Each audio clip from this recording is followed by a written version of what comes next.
Party has waged against this country for decades.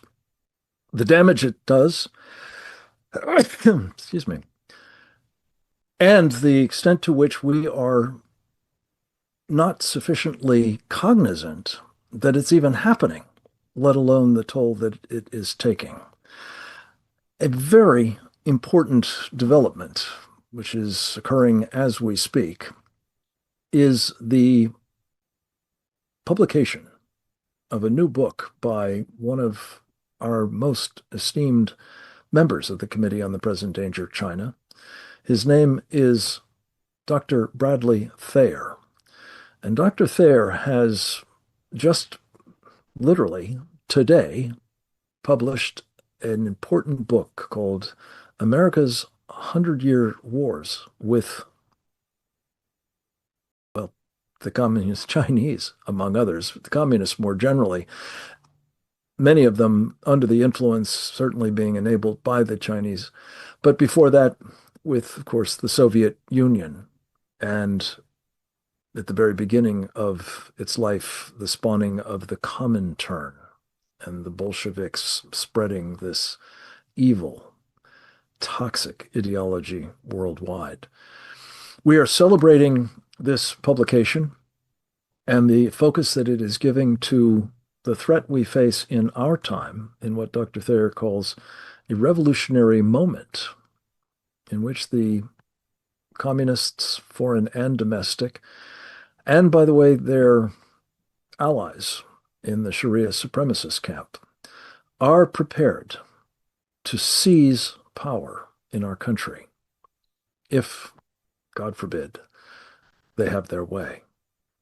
We're going to hear from Dr. Thayer himself about the book, about its main purpose and points, as well as the call to action that is a very, very important component of it, especially in this revolutionary moment, as we will talk about in the course of the program, in the run-up, most especially, to the midterm elections of 2026.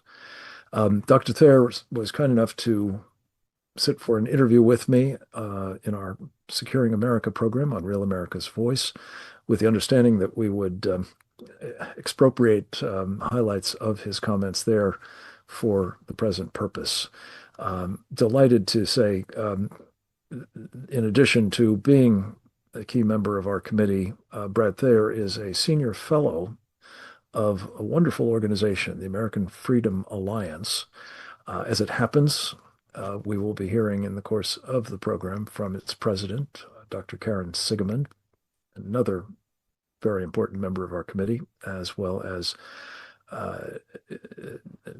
supporter and admirer and podcast host with Brad Thayer, who will give us her insights into both the book and its author and the important message we'll take away from it, but that will come in a few minutes. Let's start with Brad Thayer and the video from our recording earlier today on Securing America.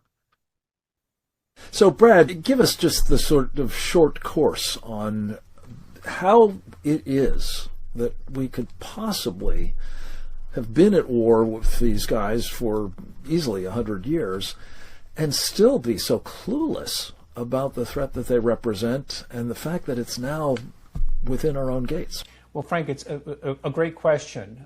The reason, in essence, is because we've forgotten how we defeated communism in the past and how excellent the communists are at waging political warfare. So the argument of the book was generated by a sense I believe you have, I do, and many in the audience will as well, that the United States has lost its way. We are in a revolutionary time. We don't identify it as a revolutionary time, but we are, where the ideas of Lenin and the Bolsheviks are coming to fruition in the United States in conjunction with their allies in the Chinese Communist Party, who are working with traitors in the United States and elsewhere to undermine American identity and to kill the United States as a constitutional republic and replace it with a communist totalitarian government. Though that's the intent So this is a revolutionary time. And what the book does is really make three major arguments. First, it explains the genesis of the Bolshevik intent, how the Bolsheviks operate since 1917, very successfully, of course, at undermining governments in Europe, in the United States, of course, forming the Communist Party of the United States, as well as the Chinese Communist Party, and leading it and directing it. So it's very important to understand the nature of the threat and how they operate. Lenin identified three paths to the communist revolution. First, the coup d'etat, which he recognized was not going to work. It worked in Russia in 1917, but was not going to work elsewhere. Secondly, communism would be spread by the Red Army. That was attempted in 1920 most famously, but praise God, stopped outside of Warsaw by the Poles and a Franco-Polish force. Thirdly, Lenin identified the United Front. And the United Front was a way of doing whatever works to undermine a society from within, to unhinge it. That is, to bore from within, to undermine the present government while working to replace it with a communist government. And this is what we're seeing in the United States as well as more broadly in the West, where the communists successfully penetrated. They undermined the ideas industry, most importantly. The ideas industry, K through 12 education, our colleges, our universities, our media, our museums, for example. Look at the Smithsonian, Frank. If you have a chance to be, you'll be appalled at what the Smithsonian is saying about American history. NGOs, think tanks, where Americans get their ideas and where those ideas were sustained. Traditionally, those were strong supporters of American national identity, but the communists, again, bore from within and undermined them. The Democratic Party, Frank, really the jewel of the crown of what the communists were able to seize, as Earl Browder identified in the 40s.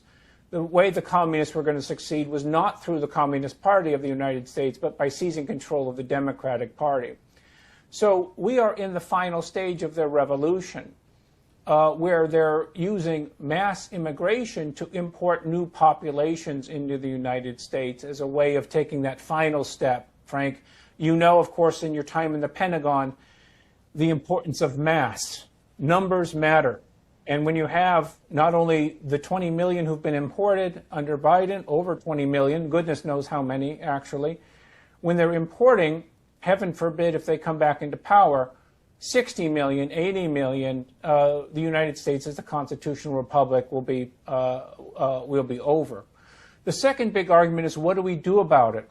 Well, what we do about it is restore American identity. American identity is rooted in, of course, our spirit, the spirit of 1776. We are Americans. We have a unique identity. We are a unique people founded by geniuses who created the best government that's existed. Secondly, we understand and need to appreciate and have a rebirth of political liberalism. The idea that we are individuals, we are not groups the way the communists see us, but we are individuals. And individuals have rights given by God. And those rights cannot be taken away by governments or any other actor. And the third component, of course, is from that, we emphasize liberty and freedom, the importance of the rule of law and free market. When we understand who we are, we have the best antidote to communism. The stronger our identity is, the weaker communism is. And the final element of that is, of course, Western civilization. Liberalism comes from Western thought, and Western civilization, of course, is so important. So, armed with our understanding of who we are, we need to take action. Every election from now on needs to be too big to rig. Frank, you know the shenanigans, the cheating the Democrats undergo in every election. In November 26, it has to be too big to rig, as well as in 2028 as well. The final element is really what we need to do. Besides individuals taking action at a local level, getting involved as folks can in politics, participating as folks can, we need to, again, understand our identity and work assiduously and actively to counter communist propaganda. They're not at the point where they're able to fulfill the revolution, but we are on the cusp of that, Frank, and it's a very dangerous time, again, a revolutionary time in American history. It's a genius idea to have a midterm convention and to emphasize freedom, to emphasize the antidote to communism. At that, President Trump, of course, has been arguing for months now about the dangers of communism and why it will never succeed in the United States. You can be an American patriot or you can be a communist. You cannot be both, as he has stressed time and again, and not a moment too soon, again, because as we reference the advances that the communists have made, really, at this revolutionary time in American history. So I think as we move ahead towards a convention, there are 3 points that we need to identify. First, that we stand for freedom against communist totalitarianism. And that needs to be stated time and again. President Trump has taken up the call. That needs to be reinforced. Secondly, to recognize communism everywhere is illegitimate. It is not a legitimate form of government, and we should have no truck with it. We should not have, for example, in the Chinese Communist Party, why do we have relations with the Chinese Communist Party? We should treat it as apartheid South Africa was treated. Frank, you know well during your years, of course, in DOD, with how South Africa was isolated by the United States and its allies. Well, that needs to be done, of course, to the Chinese Communist Party, because it is not a legitimate form of government. It is the product of Soviet imperialism. The Chinese Communist Party was created by the Comintern, by the Communist International at Lenin's direction. So it has nothing to do with China or Chinese history or the greatness of Han civilization. It again is a Soviet imperial product, and we should see it as a colonial government, a surviving remnant of colonialism in Beijing. When we see the Chinese Communist Party in that way, folks are going to will recognize, of course, that it is illegitimate, and we should have nothing to do with it. The third point, of course, is to continue the importance of understanding our identity as a people, as Americans, and what we believe as a people. This occasion that we'll have next month in Dallas is a time to rekindle American national identity, and as a part of that, to recognize that everything that we have will be lost if Americans do not take action, if they do not act locally, if they do not support, however imperfect, the Republican candidates, not only in 2026, but of course in 2028. Because, as you know, Frank, heaven forbid, if the communists were to come back into power, we know what they're going to do. 60 million, 80 million people imported, statehood for the District of Columbia, for Puerto Rico, and perhaps others. We know the Supreme Court is lost because they will expand it. The Senate filibuster is lost, and there will never be a free and fair election in the United States again. So they will have achieved their aims of destroying the United States as a constitutional republic. So this occasion allows us to address those 3 issues, I think, succinctly, obviously, to inspire Americans and to convey to Americans why they must be as concerned about the midterm elections, of course, as presidential elections. Dr. Thayer, thank you. And thank you for this incredible gift of your book, America's 100-Year Wars. It's unbelievably comprehensive and thought-provoking and timely and needed. And we look forward to comments on both the subject matter as well as the book from several of our presenters. But thank you again for your contribution to the program. We're going to turn next to a dear friend who has firsthand very hard experience with the communists.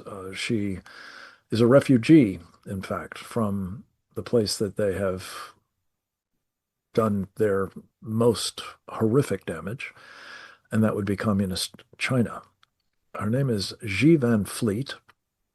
Xi is an author of a number of important books, including Made in America, which is about how Americans have enabled this threat from communist China, and more generally, as a result of what it does around the world to freedom-loving people everywhere, but with a special urgency to the takedown of the United States of America, against which they have not only declared an unrestricted war, they have also declared a people's war back in May of 2019.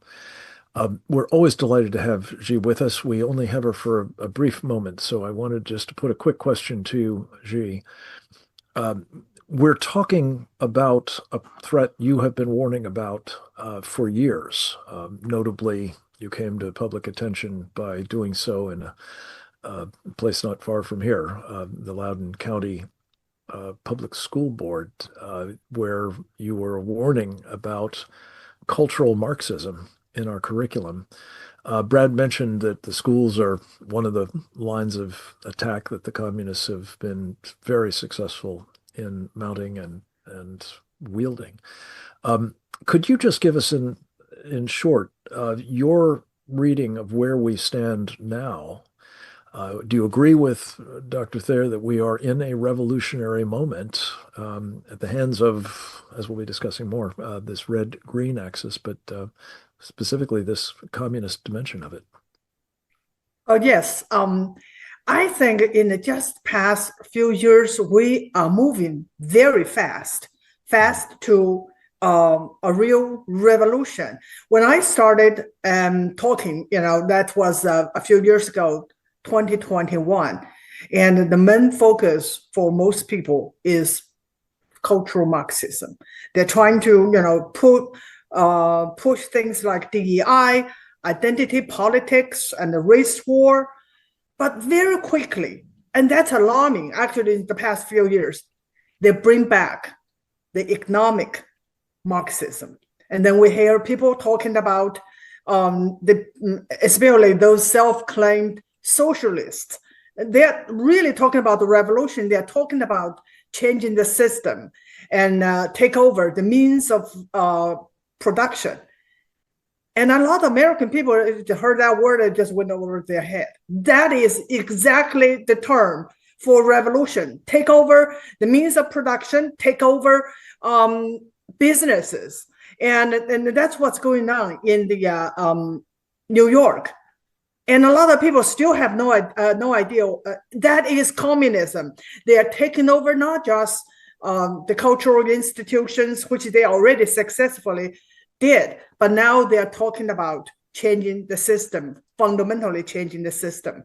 And I think that now there's so much talk about the DSA and they are a threat to the Democratic Party. I don't think so. I think the Democratic Party has been going that direction for a long time. Mm-hmm. And now only that the DSA people openly talking about the goals that eventually the Communist Democrat Party will take us to. They're talking about this ban Senate, U.S. Senate, and they're talking about get rid of the presidency, and that sounds just absolutely. A lot of people just disregard it. That sounds crazy. It's not crazy. That is the goal. The goal is destroy our entire system and replace by what I would think communist. But communism is something I think that I think a lot of people just say, oh, communism. Yesterday, I had a conversation with a Uber driver, and he's from Ethiopia. He said, I don't like communism. Communism is bad. But what's going on in New York City is not communism. Mondani is not a communist. He wants to use the government to do good stuff. And this is what people get lost. Communism, in my experience, can summarize with one word: total control. And they started with promises. They always started with promises of a better world, promises of helping the poor, heal the sick, and all that Christian language. But once they get into power, it's control. And control, not just where you can live, whether you can drive a car, you can use gas, all that, but eventually it's control your mind. and that they have been so successful in taking over our educational institutions, control the mind of the young people, and then control your speech. And that's my experience. Total control. Every aspect of my life under Mao was controlled. And there's no choice. You have no personal choice. What you can do, cannot do, what you can have and not have, it's all determined by the party, by the state. And that's something that, yes, hundreds of millions of people died, but we don't have to go that far to educate the American people. It's your liberty that is at risk. Eventually, the total control will lead to death, mass death. But it always started with a beautiful promise. And once you give them power, you'll soon find that your liberty is gone and every aspect of your life is controlled. And I call that slavery. Communism is slavery. Amen. Xi, could I just press you on one piece of this? Because you are an exemplar of what I call a foreign-born American patriot. As a result, you have an appreciation for things that most Americans who've had the privilege of being born here and lived their lives here often don't. And that is not only the amazing aspects of a free nation and what it makes possible for individuals and the guarantees of freedom that are baked into our Constitution and Republic. But you also have an appreciation of how perishable freedom is, how at any moment, really, in a revolutionary moment in particular, it could be lost. Could you speak to both of those just briefly? Yes, and this is something that it took me a long time to really understand and appreciate. And when I came here, 40 years ago, exactly 40 years ago, actually I came here in 1986. This is my anniversary. Unbelievable, 40 years. I thought, congratulations. Like I think a lot of immigrants thought so, that freedom is a given. In America, it's freedom. We're free to do everything. But it took me quite a while to understand, even though our freedom, our liberty is from God. But now we see that God is being removed from our lives, from our institution, from our government, and from churches. That is the threat, that we have progressive churches now speaking the same language as Marxists. And that is the threat.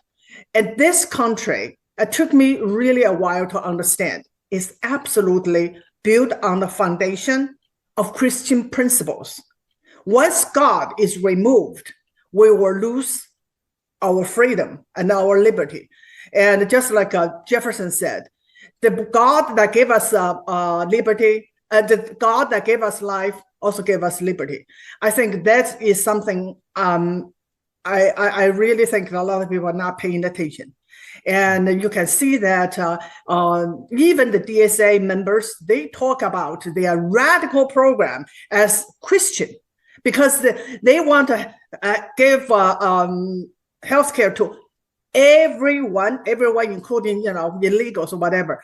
But they are not doing it out of their own charity. No, they want the government to rob part of the population and give to the other. That is absolutely communism. So I think this is something.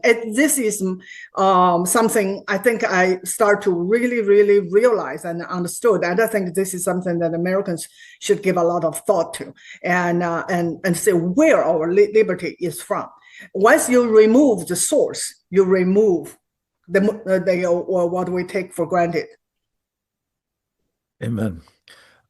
I know we have to let you go. You have other appointments. Thank you so much for finding time and making such critically important points. I think particularly Thank you so much about slavery and what comes of it being without God.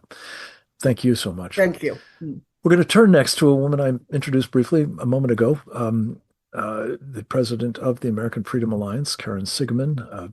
no stranger to these programs. We're always delighted to have her with us, a member of our Committee on the Present Danger China, and truly one of those who's a catalyst for the thought leading that is essential to maintaining freedom in this revolutionary moment, especially. Dr. Sigeman, I know you've had a chance to actually read the book, which I have not yet. So perhaps you can comment a bit on its contents as well as its importance. Welcome. Absolutely. Thanks so much. And it's always an honor to be among you and doing this incredibly important work. And what the Committee on the Present Danger China does specifically is alert people to the danger that is China, that is the Chinese Communist Party. And Brad's book, of course, addresses this most specifically. I came up during the Cold War against the Soviet Union at a time when everybody on the entire planet understood that there was a war going on. It was, albeit a cold one, between communism and capitalism, and the world was divided into these two spheres of influence, but also two spheres that were ideologically at odds and at war with each other. We all knew it. And during that time, I worked in the defense industry and I had a top secret clearance. And the idea of working jointly on things with the Soviet Union or having any kind of collaboration or talking about them as anything other than the enemy was preposterous. Then we won the Cold War. We beat the Soviet Union. I'd like to think in part because of the work that I did in defense, helping find Soviet submarines and so on. And then we seemed to sort of relax and imagine that the enemy had been defeated. Well, the Soviet Union had been defeated, but communism had not. And Brad's book, and yes, I have it right here, it's just brilliant, makes the point that we may think we're not at war with communism, but communism is certainly at war with us and has been so for 100 years. He lays out the case, how this happened with the Soviet Union, with Leninism, how Leninism then became an outsider influence on China. The Chinese Communist Party now, as he noted, communism itself is illegitimate, but the Chinese Communist Party is also illegitimate. So he not only does he describe the ideology, but the extent to which the good people of China are living under conditions that are horrific and not of their choice. So they themselves are living under an illegitimate regime.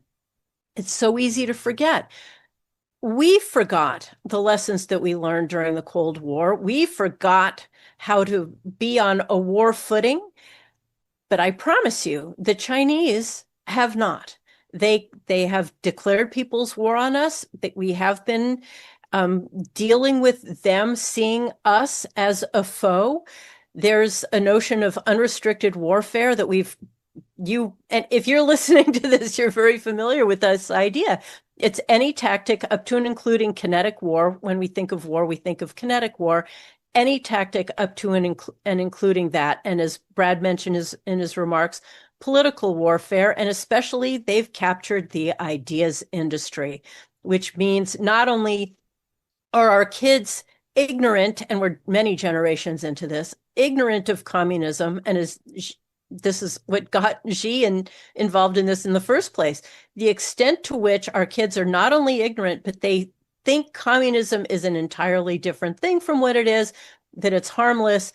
And we're seeing the extent of this whitewashing of it when the Democrat Socialists of America, the DSA, is playing an ever more overt role in our elections. We're seeing this with Mamdani. We're seeing this in Los Angeles. We're seeing this across the country. It is an ideology that must have global dominance. It is a totalitarian ideology that must have global dominance. What's in the way of global dominance? We are. Everything that is our foundational beliefs is completely counter to what they require. Every single belief that underpins who we are, and as Xi just noted, Judeo-Christian values, and this is one of Brad's points in his books as well. They have attacked our civilizational confidence. So there's two aspects that he brings to the fore in the book. One is warning about communism, its evils, its tactics, its goals, its totalitarian designs on us, but also the extent to which it has undermined our confidence in our own selves. These are two key elements, and his book makes very clear one of the main approaches is going after who we are, what we believe in, and our Judeo-Christian underpinnings. You take that out and you've opened the floodgates to them coming in. I'm just going to note very quickly, this is not too dissimilar from the Islamic tactic as well. Jihad takes many forms, not just violent. Same thing. It rides on the back of the floodgates that communism has opened. So his book it's a veritable tome of supreme importance because people are much too unaware. I just have to say, we are hosting Brad at an event on very fittingly Constitution Day, September 17th in Washington, D.C. You can find out more information about it. It is free of charge. Everyone will get a copy of the book. He will be speaking. We're very excited about it. Again, Washington, D.C., AmericanFreedomAlliance.org. It's part of the launch of his book. The too many are too ignorant is a terrifying prospect, that we have this opportunity with the midterm convention, key to revive the notions of freedom, who the enemy is and who we are, and the extent to which it is just crucial that we stand up to them. So thank you, Frank. Sharon, thank you. And that's a perfect segue to our next presenter. K. Carl Smith is a man who has served with distinction in the United States Army as a Judge Advocate General, as well as having airborne qualifications. Indeed. He has been working for decades now to call attention to both the important historical role and the inspiring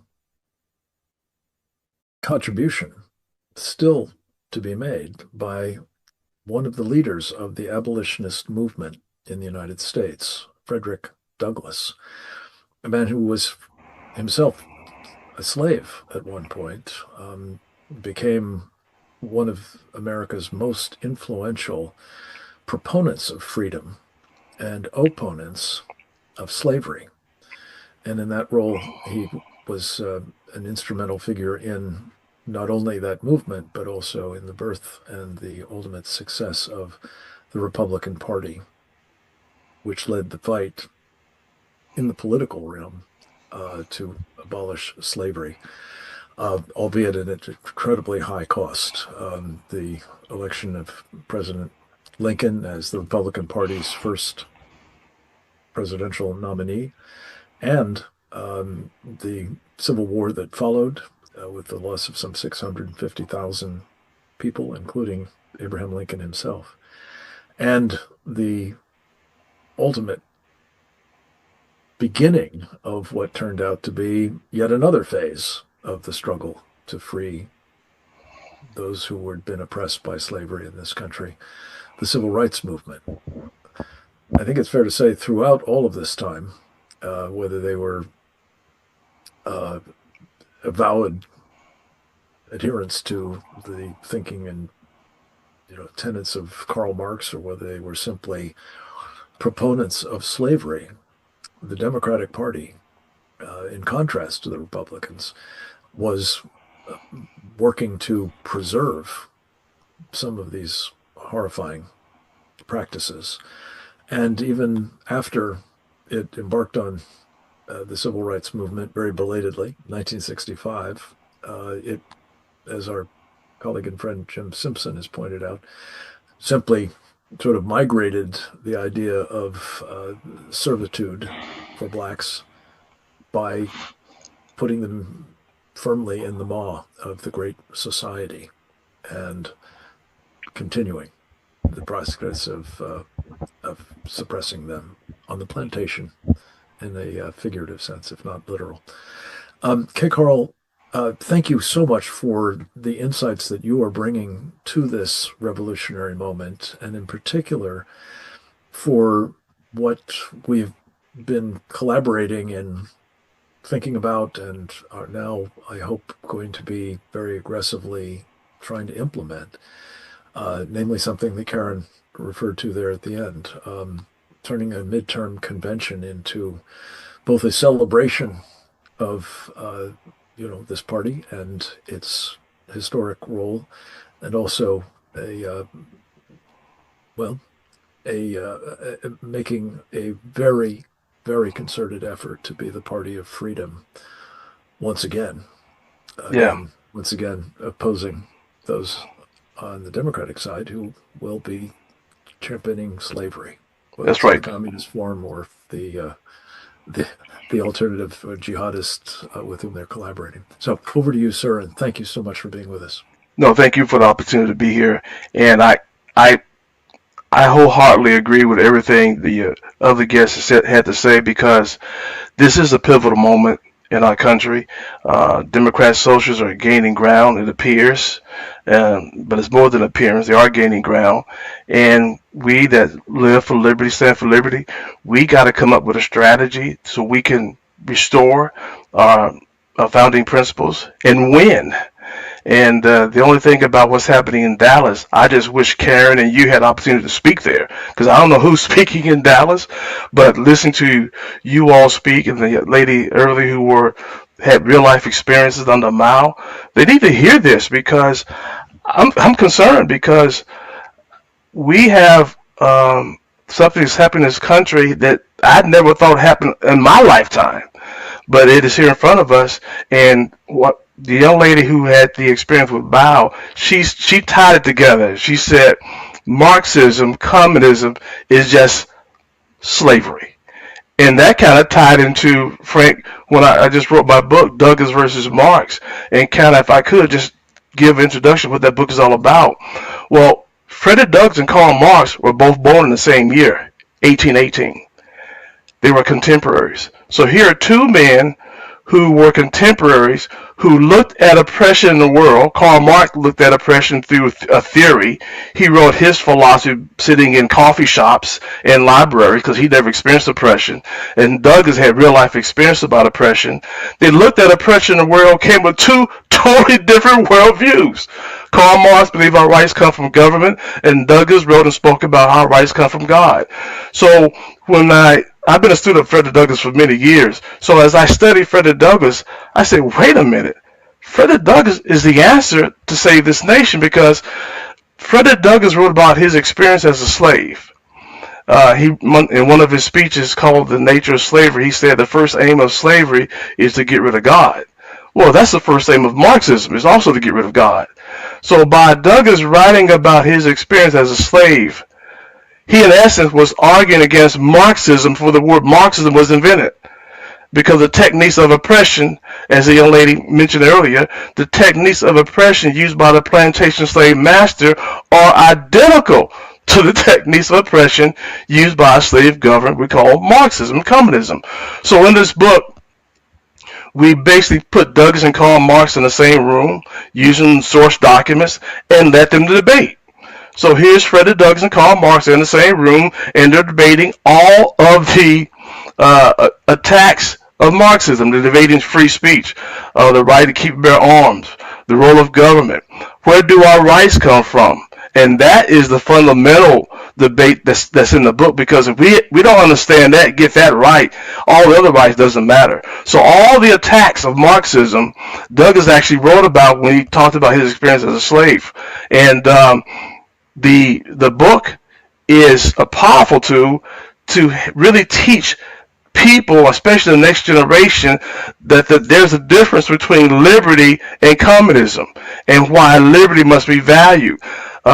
So the book, it ends with a reflection, talking points, the moral of the story, discussion questions, and guided solutions to the questions. Let me give you an example how the book is already been beneficial. There's a young man here in Alabama, as a college student, his name is KJ, and he had been reading my book, Douglas versus Marx, The Battle for America's Soul.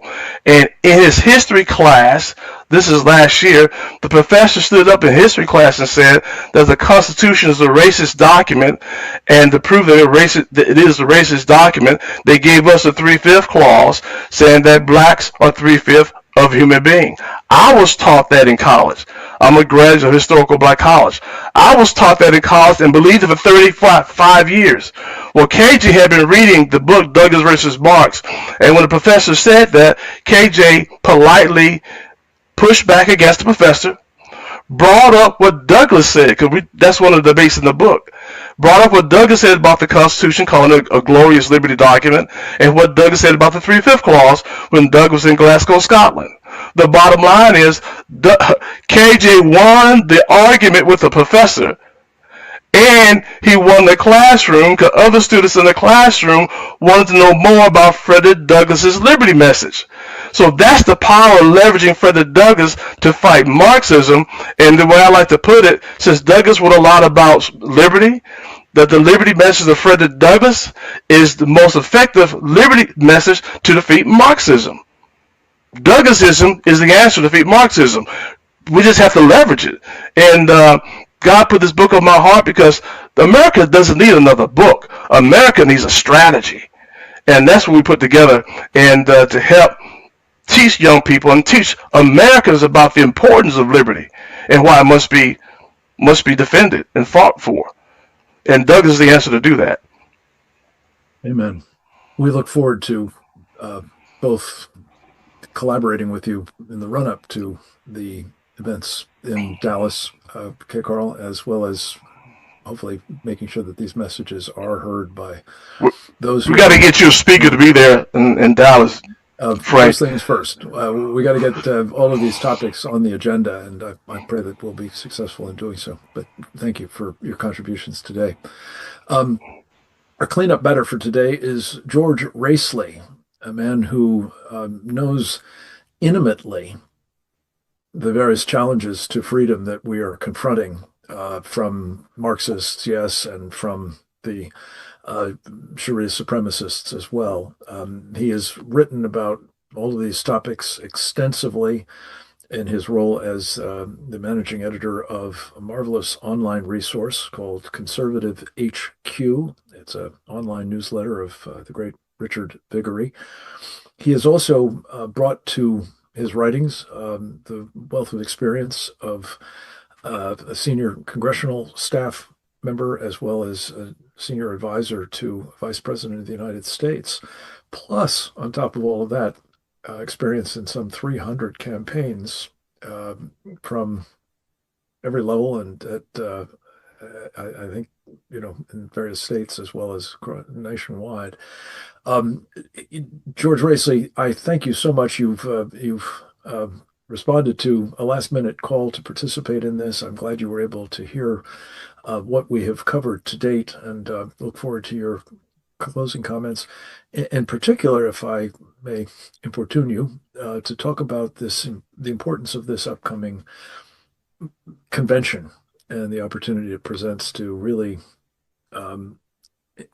imbue with the public, the voters, the electorate, a sense of the urgency of the times we're in, as well as what can be done about them by turning out and voting, among other things. Over to you, sir. Well, thank you for having me, Frank. I'm delighted to participate, and I'm particularly delighted to be exposed to Brad's book. I haven't had a chance to read it yet, but I definitely will, and we will definitely review it on CHQ. But to your question, this midterm convention, in my view, is absolutely crucial to identifying what's really at stake in this election and future elections. Conservatives and Republicans never win unless we draw a sharp contrast between our liberty oriented agenda and the slavery-oriented agenda of our opponents. In this case, the Democratic Socialist Party of America, which is literally taking over the old Democratic Party right in front of our eyes.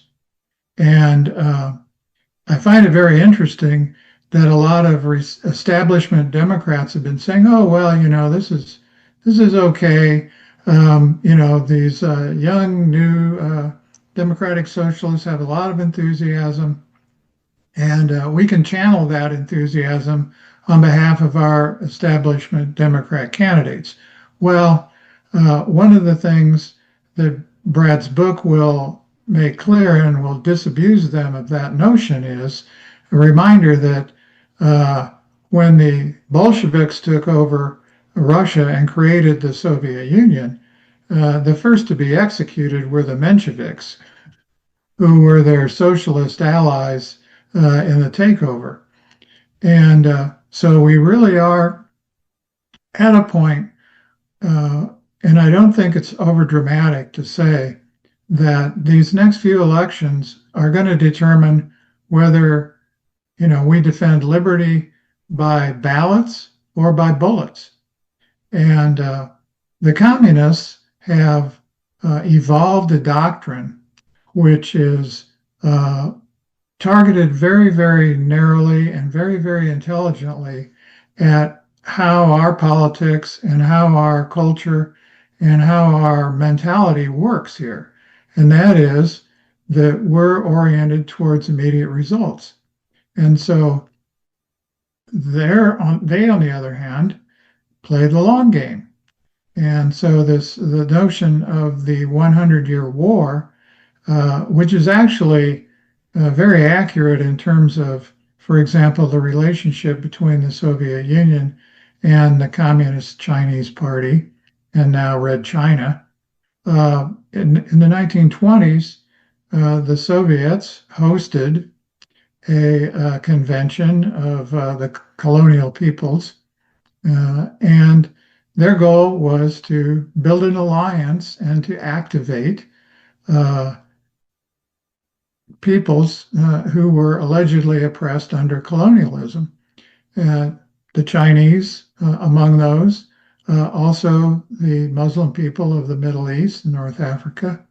And while it didn't produce a lot of immediate results then, it planted seeds that we are now very bitterly harvesting in the alliance between Marxists and jihadis. This is being advanced with great vigor by the Red Chinese.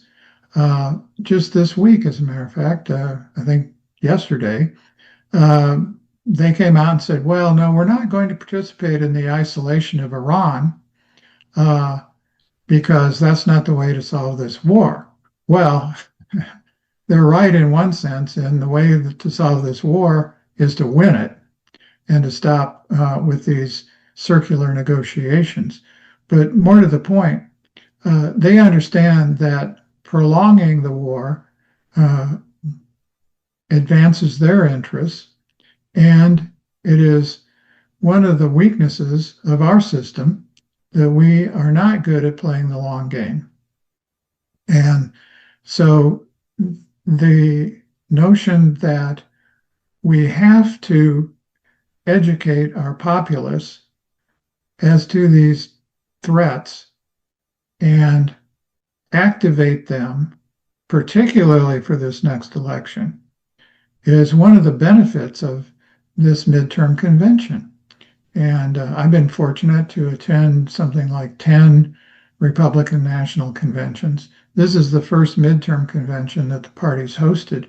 It's an absolutely crucial messaging opportunity, but it's only useful if there is a stark contrast drawn between the Republican and Trump agenda of liberty, economic freedom, Western Judeo-Christian values, and the Democrat and socialist communist agenda of totalitarian control and of every aspect of our lives. And Xi's comments about the one word that was her, experience under Mao was control, is absolutely what's at stake in this upcoming election and in 2028. And just winning those two elections, there's not a guarantee that that's going to last forever. And we've absolutely got to build a coalition of the educated, is what I call it, that will be activated and motivated to turn out, win elections, educate their fellow citizens about what's at stake. And believe me, when I say that the choice upcoming is ballots or bullets, that's what our enemies are saying. And so we need to believe them when jihadis, for example, say that they're going to take over our government, they're going to eliminate our constitutional protections and guarantees by ballots or bullets. And so I commend to the audience Brad's book, its message, but also to engage in this upcoming midterm convention. Let your Republican Party leaders know that you want to hear this message of liberty versus totalitarianism, of economic freedom versus economic control, of Judeo-Christian Western values versus communism. George, thank you. Boy, that was brilliantly put, as well as very handsomely done to sort of synthesize, I think, the messages of the program. Let me just do a quick line of questioning to you both.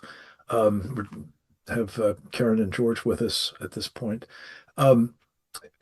As we talk about freedom and the Constitution as ultimately what guarantees those God-given rights, it's striking to see that the people that we are warning about are being, as you suggested, in connection with the Sharia supremacists, George, but it's equally true of these so-called democratic socialists. They are intent on replacing our Constitution with, some charter of their own. Sharia, in the case of the jihadis, I guess, the Communist Manifesto or something like it, on the red side of the red-green axis. Could you speak to the point that part of what makes, I think, Bradley Thayer's warnings about the revolutionary moment is how brazen these people are being in declaring their hatred for the Constitution, their determination to be done with it. And as you said, George, I think when they tell you these sorts of things, believe them. But what does it tell us about the fact that they are now so bold in making clear what they're about? George, shall we start with you?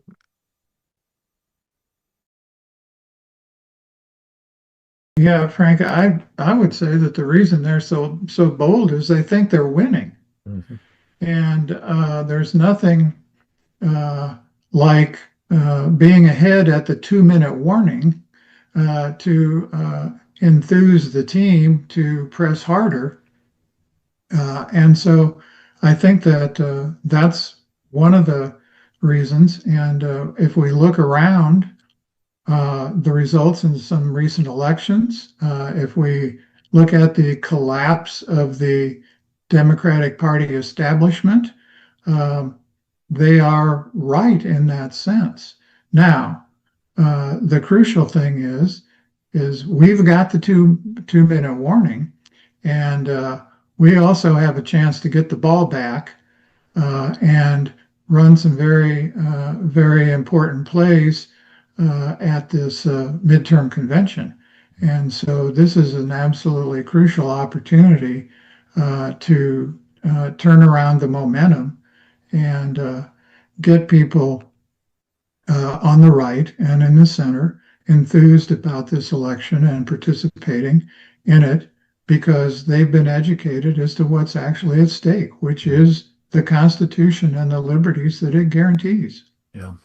Karen, it's a perfect point to pass on to you. You have been doing heroic work, I think, with, among other things, a roadshow, but also programs in Los Angeles. And I've been privileged to participate in quite a number of them that are really, as is Brad Thayer with this new book, America's 100 Years of War,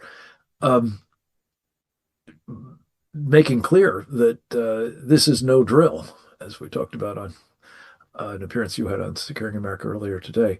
To the extent that the enemy is, as George says, emboldened by their sense that they are winning, and that the hour is very late. What are your specific thoughts about how best to try, and on Brad's comments about,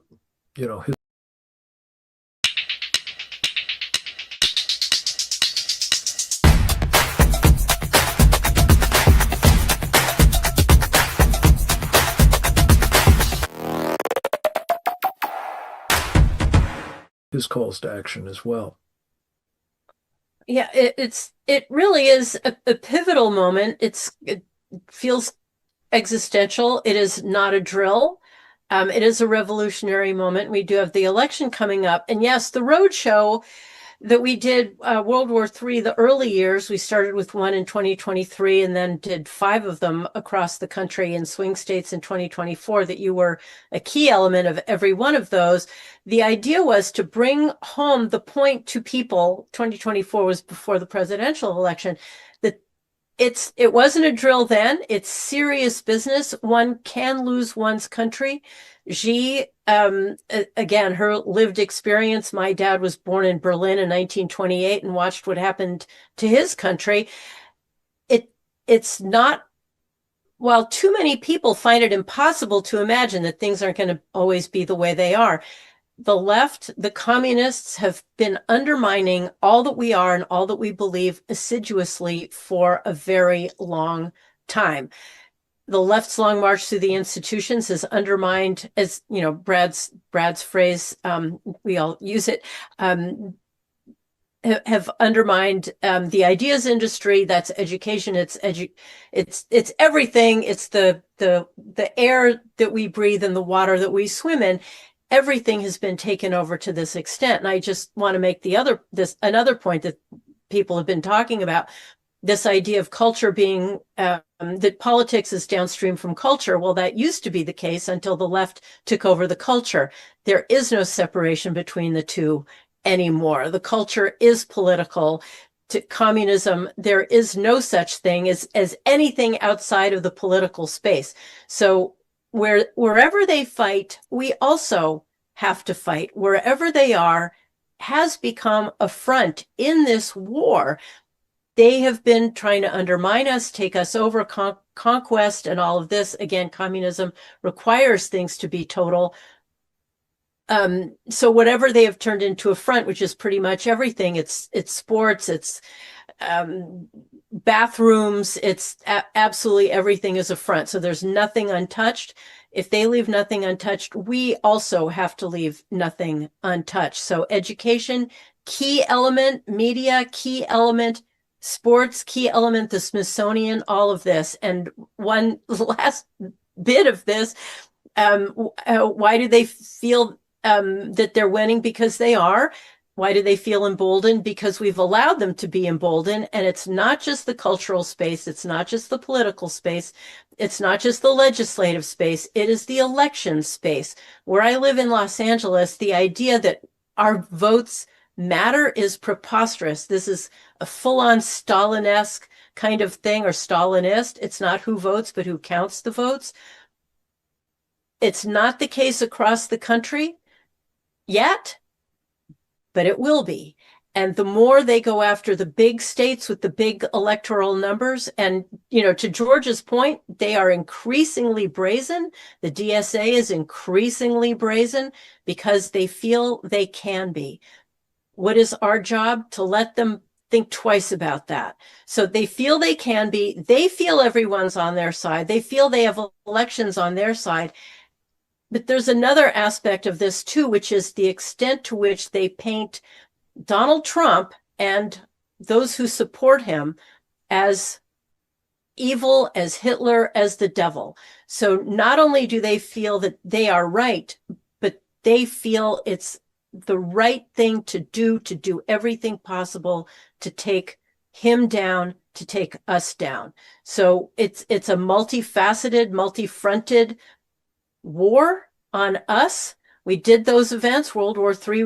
We're going to revisit it in October. World War III, just an update, because the war continues. They are emboldened. I like to imagine we are starting to recognize, we patriots, those of us who love America, recognize the nature of the war. And Brad made the point, make it too big to rig. I think we've got to do that. But again, also the convention, we have to inspire. We have to embolden ourselves. We have to get our confidence back up. We need to rebuild the foundational walls, the load-bearing walls, without which we cannot survive. And that's on us. Amen. Listen, I can't think of a better way to close that really very illuminating conversation with each of you. You are among the best of our team, and I'm so proud to be able to present each of you to our audience often on a fairly regular basis, again, for which I'm very grateful. Let me simply say that Dr. Bradley Thayer, this book is a signal contribution to the fight. It is vital that it receive the kind of popular both attention and readership. I am sure that it is on its way to becoming a bestseller. I think even in the early sales, it has already demonstrated that. But what I'm so appreciative of in particular is the combination of scholarship and practical experience in the national security practitioner business as an employee in the Defense Department under the great Andy Marshall for a time, as well as the evocative nature of what you are about now, which is lifting up a generation or two of Americans to understand the challenge of our time and meet it head on with your call to action, as well as your well-documented warnings. G. Van Fleet, you are a national treasure. I consider you to be, as I said, a foreign-born American patriot, but your firsthand experiences, your authentic foundation for the warnings that you've been making, whether it's in the school boards of Loudoun County or whether it's at the national and even international level, are deeply appreciated and so desperately needed as well. I can't thank enough our friend Kay Carl Smith. I personally believe what a lifetime of channeling the great Frederick Douglass is equipping you to play a singular role at this moment in inspiring this, as Lincoln put it, new birth of freedom that the Republican Party can and must stand for and speak to directly. And by the way, not just the communist piece of it. The president has been very clear about that, thank God, but also the Sharia supremacist component, because it is very much a red-green threat and axis. Our friend Steve Bannon calls it the Marxist jihadist threat. both pieces of this have to be addressed. They both are intent on enslaving us. They both are working assiduously to take down our government, our constitution, and our freedoms. They both must be recognized, therefore, as in mortal peril and prevented from succeeding. Karen Sigeman, as always, you are a thought leader, and I think in particular your comments about our constitutional confidence having been shaken by the cumulative effects of these efforts by the communists of various, iterations and generations seeking to undermine everything we hold dear, the institutions, our history, our accomplishments, our shortcomings, they're pretty big on, but the rest of it, not so much. And as a result, I think what we've been seeing among a generation or two of Americans who have been raised by those who have penetrated our institutions in their long march are desperately in need of awakening to what this actually will mean if the radical left of the Democratic Socialists of America and their ilk and the jihadis have their way with us. And finally, George Raisley, again, thank you. Your counsel in connection with this campaign, we call it the Ban Sharia, .com campaign, yes, but the campaign is branded as Save Texas, Save America campaign. You can find much more about all of this at bansharia.com, a project of the Institute for the American Future, which also sponsors this Committee on the Present Danger of China, along with Brian Kennedy's American Strategy Group. We are very, very keen to have help with this. Please check out that website for much more about the jihadist piece of it, in particular, bansharia.com. Let me just say in closing, I think that we are here, all of us, at this time, because God Almighty has designed each of us to play a role in this historic moment, this revolutionary moment. I hope that this presentation and others that we've been making, and certainly the great work that Brad Thayer will be doing in the days to come in connection with briefing his book, selling it, will truly empower each of us to play that God-given role and do so with decisiveness, so that we will be able to say to our children and our children's children what they are able to enjoy and pass on to their posterity was in part made possible by our willingness to fight for freedom. I commend it to all of you. I hope you will be part of it. I ask God to bless each of you, and God bless America. Over and out.